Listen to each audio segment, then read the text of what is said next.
Next, I'd like to introduce Sheila, who needs no introduction, but I get to speak for no longer. So I am going to rely heavily on my notes for the second part of this because it's something that we're kind of evolving as we go right now, but I want to talk about why that's important and why we're going to be focusing on it next year. So when I talk about solutioning, remember last year, for those of you that were here, and I'll run through a couple of quick slides for those that weren't, last year we talked about the why, about why we do what we do. And then we also talked about the how and the what, but that wasn't as important of what we wanted to focus on. This year we need to focus on the how and the what. And what specifically that is going to entail is kind of what I want to talk about, the second part of this. The first part of the town hall is really talking to you as stakeholders with the company. We're going to talk about some of our key performance indicators and the things that that we do not only for the success of the company, but also you as profit sharing recipients. Next slide. That's right. That's me. Oh, thank you. So just to do the year in review, we looked at people, culture, processes, and financial performance.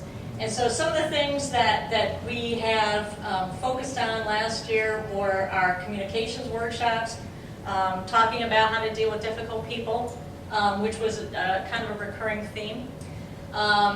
We did some benefit enhancements with moving to Namely, and put in a new human resources information system, which seems to be going well. We're going to exploit that out a little bit further as we go on throughout this year. We invested fairly heavily in regional events. Some of the things that, I don't know if folks were able to join us either at the Nationals game. We did some basketball games down in San Antonio. And some of those things, for those of you that were there last night, being disappointed at the Cavs game, we've had a couple of different concerts and entertainment venues there as well. We did introduce a new geography, which is Aberdeen, Maryland, and we're going to be doing some expansion of some of our events out that way too, so folks aren't having to do the travel to come down here. From processes standpoint, we did implement the RPM program, which also includes monthly performance reviews. And so some of you are involved with that so that we can understand where the health of our projects are and if there's anything that we need to do to intervene. Probably less folks that are involved in that is formalizing our BD pipeline, and we did some information systems and business intelligence work to support that as well. Finally, we'll talk about this, so we had a 14% growth this year. Typically, if you see 10% growth in a company, that is great. We're projected at 27% next year. I'm sorry, this year as we close out. So we're pretty excited about that. So you can see a lot of things happening. Next slide. So these are the key indicators, which we typically look at contract renewals, two particular pieces that we look at from an employee standpoint, which is 401k participation and participation in the performance management program. And then again, our growth rate, which I just talked about. The contract renewals were down 6%, and that was primarily having to do with two key losses that we had in San Antonio. And so we're actively learning and understanding what went wrong there and how we can avoid that in the future. Part of it is this ongoing performance review, understanding where we're at, understanding where the clients are, and really getting in touch with people on the ground. Our performance management program participation is at 72%, which means 28% of our population is not participating, which is then also goes to the profit sharing number, which is right there. So again, we really want to get more people involved in actively setting up goals and doing professional development. 401k participation is down 7%, which is odd. When you look at why that occurs and why people don't participate, you see I guess somewhat of an expected, although not healthy, situation where you've got most of these people are under 36 or they're military. They're retired military. So that's the kind of thing we see, and we obviously encourage that kind. The under 36 group is exactly the group that ought to be looking at that and really doing that kind of investment. Again, I can talk our growth rate again. I wanted to split this out this year when I report these numbers, because what I really wanted you to see, not so much what's going on here and here, which is fairly stable. What's going on here?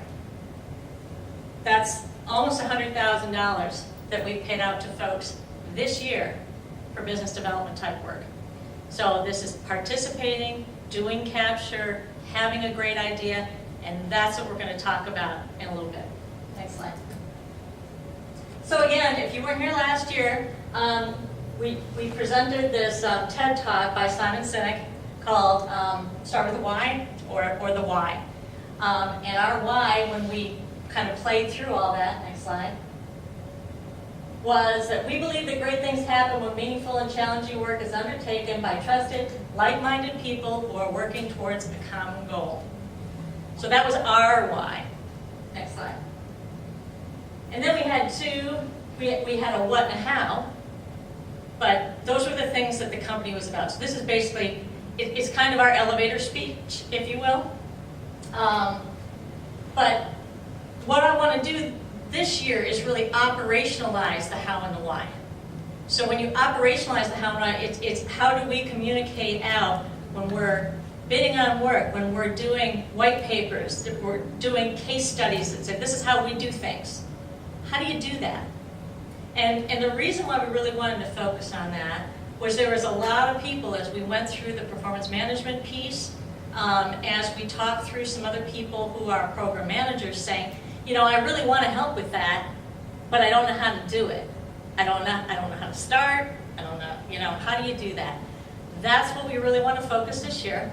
We're going to be doing two sessions, two one-day sessions that really talk to how do you go about telling somebody about your idea? How do you describe what it is you do?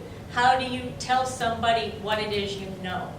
And so that's the kind of piece that we want to talk to. Next slide.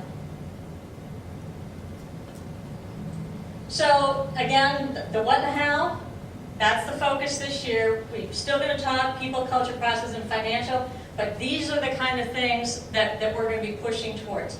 Skills harvesting. When I say skills harvesting, we have to know what people can do so that we can say, hey, we need you to tell me how you do that. I need you to tell me how you know that. You know what I mean? Tell me how this is going to help us. And we don't know all of that. We don't have a nice automated way to say, oh, well, so-and-so was a recovery care coordinator. They can help us, tell us how this works. Enhanced career paths is really going to do more formal, more prescriptive types of growth pieces. And we're going to, again, we're starting at the mid-level and senior folks first, and then try to work through with them on how to develop some of our younger folks. We are going to be investing in a social media manager, so really developing out that kind of communication, which is also going to help us on recruiting. But I see that as a cultural piece. Diversification of events, we're going to bring, obviously, Aberdeen up into our some of the things that we're doing. But again, the big piece of here is the solutioning support. Proposal writing, white papers, case studies, blogs. Most of the larger companies will do this. Even the smaller ones that are very focused and niche-oriented will do this. They have that presence. That's something we don't have, and we really need to be more involved in it. We need to be telling people why we're smart guys, why we do this work well. Financial, again, is in finding some efficiencies and where we're at. We really haven't looked at that in any concerted effort for several years. So we're going to be looking at that to see what we can do and where we can reinvest that. When I put land and expand new markets, we brought in some additional business development folks that are bringing us into Department of Education, Homeland Security, FEMA. Some of those things where there's a nice dovetail with some of the work that we're already doing. Some of the disaster response work we're doing with FHP&R. Beautiful dovetail into FEMA. Next slide.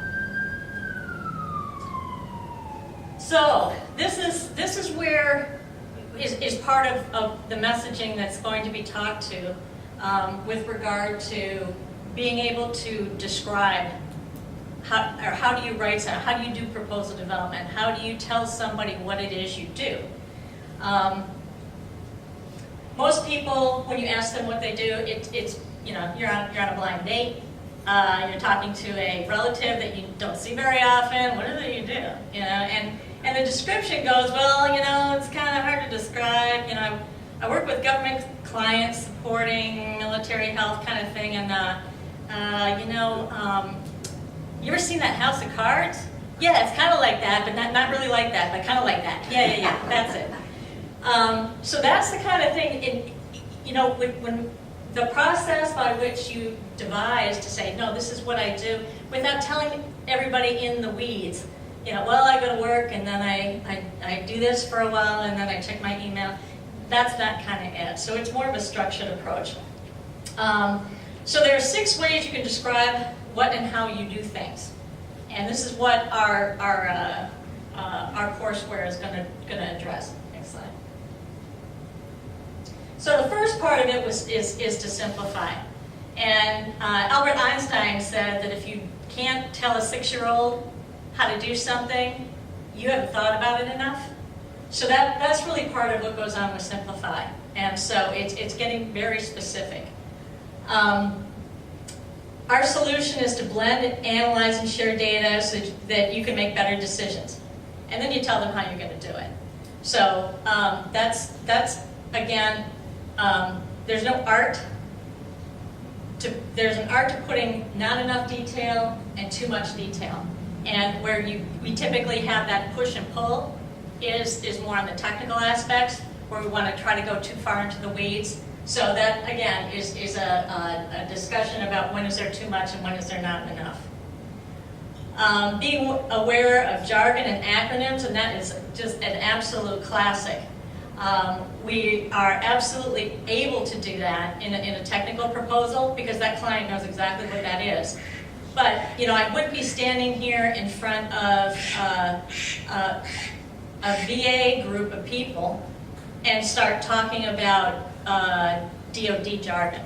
It puts them off, and then they wonder, isn't this person prepared?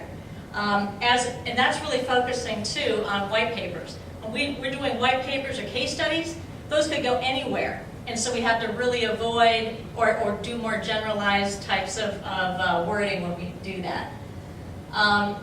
And that also falls into knowing your audience. That kind of dovetails into that.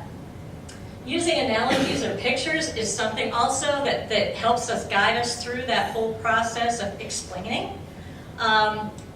So you could say that, well, we're the Trader Joe's of management consulting.